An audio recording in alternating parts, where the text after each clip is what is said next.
Hi everyone, I'm Dana Norwood, and today I'll be talking about the GreenSock Animation Platform, or GSAP for short.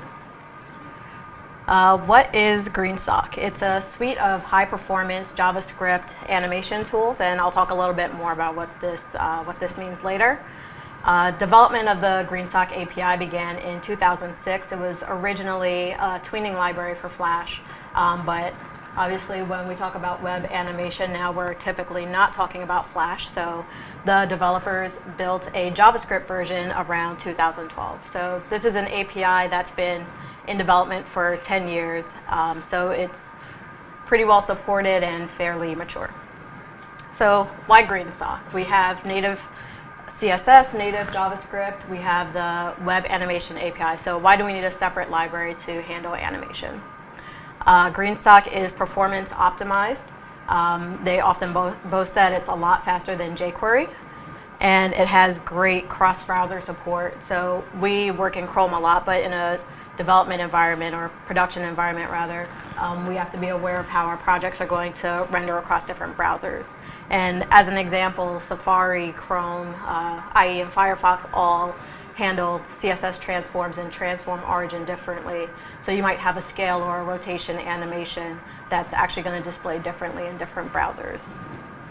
It also has built-in legacy support. So if you want to animate something for IE8, it's going to handle that better than CSS3 will.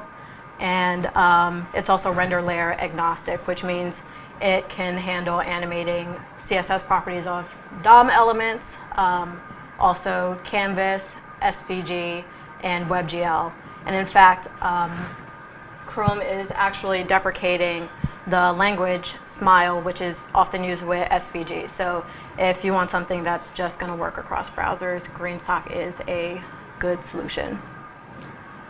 So I mentioned this suite earlier, so what is actually in there? So there's Tween Lite, which is GreenSock's core functionality. Everything else is dependent on it. It's fast and it's lightweight, and it's basically concerned with changing numbers associated with JavaScript properties, or JavaScript objects rather. Then there's Tween Max, which is Tween Lite's big brother. It basically does everything Tween Lite does and a little bit more. And then there's Timeline Lite, which is a sequencing engine. It makes it very easy to adjust timing and have multiple things firing at once and speed animations up and down with just one line of code, and we'll see a little bit more of that later. And Timeline Max is like Timeline Lite, but it gives you a little more control. And then there's plugins, eases, and special utilities. I'll talk a little bit about those. So let's see it. So we are going to work on this demo here featuring Grace Hopper. So right now Grace Hopper is just in the middle of the screen, and that's based on how I've positioned her with CSS. So here in the HTML we see we have this H1 with the GreenSock demo. We have the image of Grace Hopper and the little title card under her. And then at the bottom here you'll see that there are a few scripts.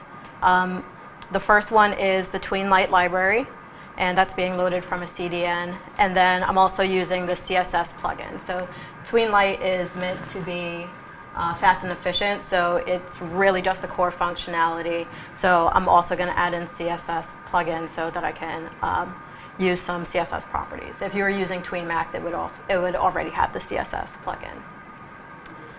And here in my JavaScript, I already have set up variables so I can easily work with the image of Grace Hopper and then the little title card that's under her. Okay, so the first thing we are going to do is check out some simple tweens. So we can use Tween Lite, and we're going to use a method to. And then we want to give it an element, so Grace, or the image of Grace Hopper, a duration, 1, and then an object that specifies which properties we want to work with.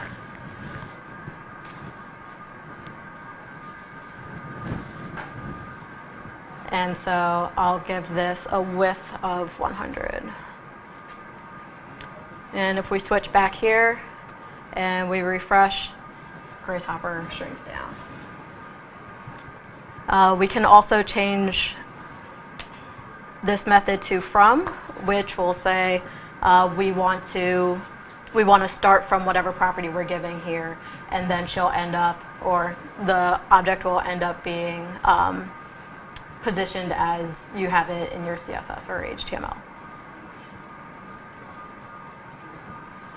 Okay. So if we watch that again, she starts out small and then she gets big. And so we can animate other properties such as X position. So we can do X to negative 500. Oh, and she's going to start from 500 pixels before and slide over.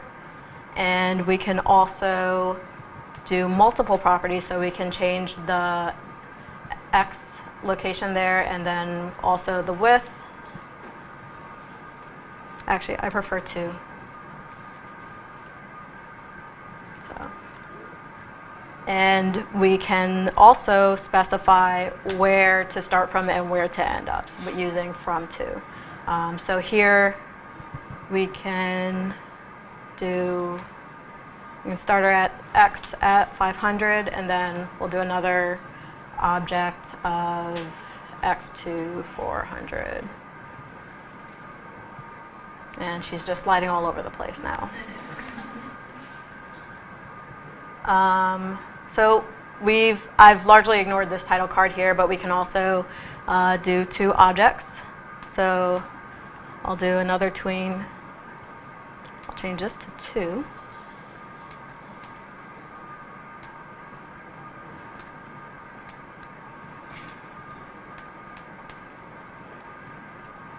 And change Grace to card.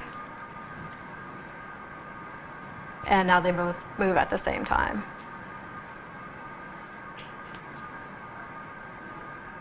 And if we want to delay the second object, we can give it a property of delay.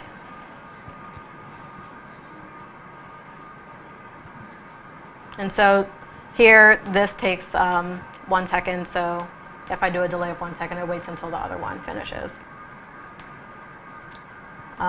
Let's see, what else can we do? We can rotate, which is a lot of fun. Or I'm easily amused, one of the two.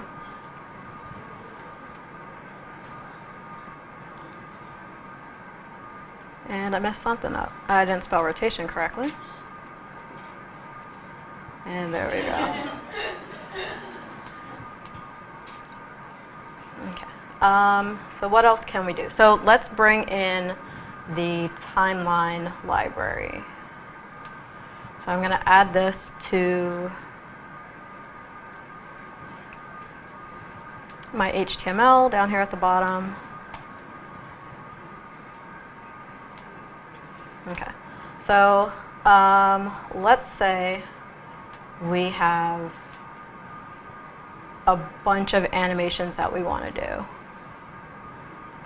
So we're going to do all of these things.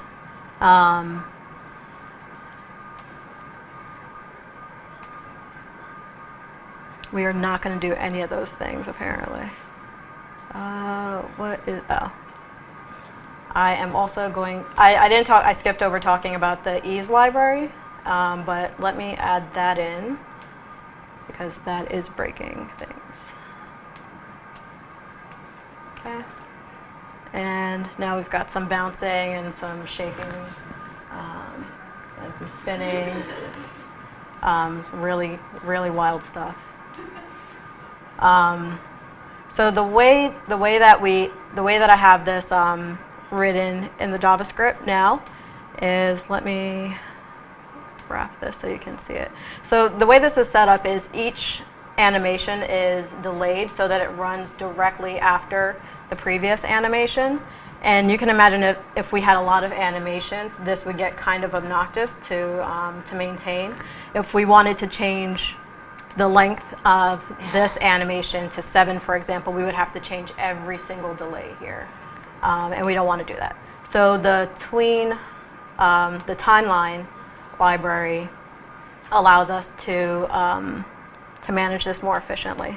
So I'm going to create a timeline variable here. So var timeline equals new timeline light. And then I am going to just chain all of these animations off of the timeline. So I can copy all of this.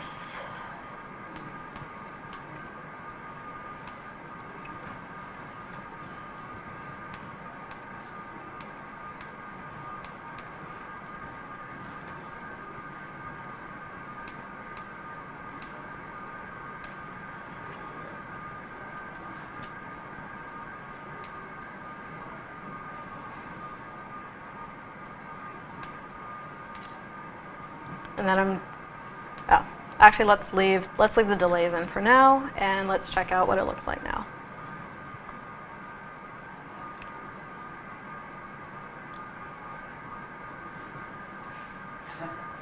Yeah, so the delays are still in there, so it's running incredibly slowly. And we actually don't need the delays anymore because the timeline is managing everything running in sequence. So now we can get rid of the delays here. And I keep selecting that incorrectly. Let's do that and that. Okay. And now we have the timeline managing everything for us.